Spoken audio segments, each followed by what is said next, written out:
Hey guys, this is Android Nub, and these are the best casual games of the week. First up we have Ratchet and Clank BTN, a 3D endless runner published by Sony Computer Entertainment Worldwide. This is an endless runner that features Ratchet and Clank, the video game characters. This is a fairly straightforward endless runner where you swipe left and right to move and swipe up to jump. You can actually shoot enemies by tapping on them. You can collect bolts to buy new guns, add armor, and upgrades. The graphics are quite good, though I found the game a little hard. I could not beat this first boss, and when you die you gotta start all over again, but it's still a decent runner. Next up is Blocky Roads, a side-scrolling driving game published by Crescent Games. In this game you have a car, and basically there's a couple of different levels to drive through. You can control the gas pedal and the brake, and the goal is to get to the finish on the other side.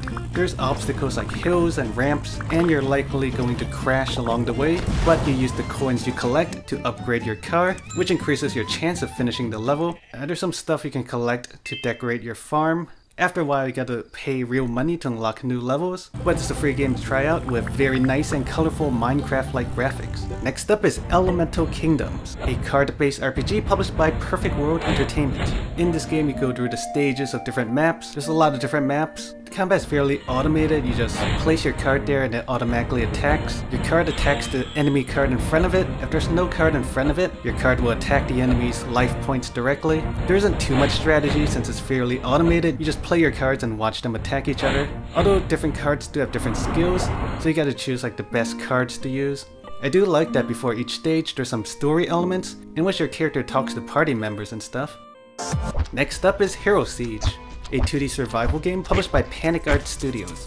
When you start there's 3 different classes to choose from. The game has fairly good looking pixel graphics. It's a survival game where you just go through waves of enemies. There's a joystick to move around and a joystick to attack. The only con is that you can't shoot diagonally. You can only shoot in 4 directions, up, down, left, and right. There are RPG elements where you can level up. It's mostly a survival game where you just keep going through waves of enemies, and there are quite a bit of different kinds of enemies. You can increase your stats and get passive skills, and the combat's actually pretty cool.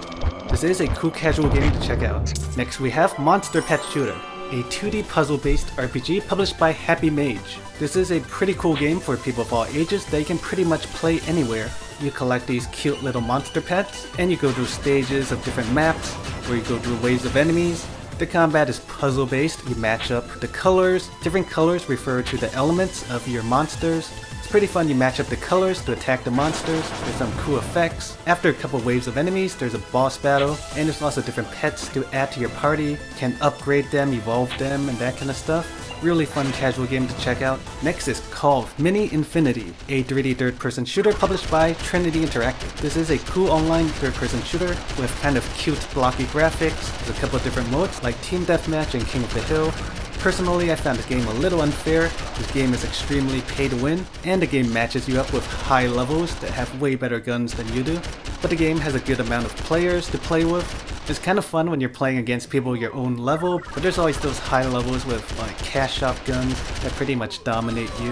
And last we have Snowfighters, a 2D snowball fighting game published by Bytex. Here's another really casual game that you can play pretty much anywhere. You control 3 people, you tap and hold on to increase your power, and you release to throw your snowball. It's pretty cool. You can hold 2 people at the same time, and the goal is to defeat the enemy all while trying to control 3 different people and dodging incoming snowballs. It's a game where you just play for fun, with lots of levels that increase in difficulty. When you die you just start all over again. Anyway, that's all for now. Hopefully you guys found some new games in this list. Make sure you subscribe for more videos, and thanks for watching.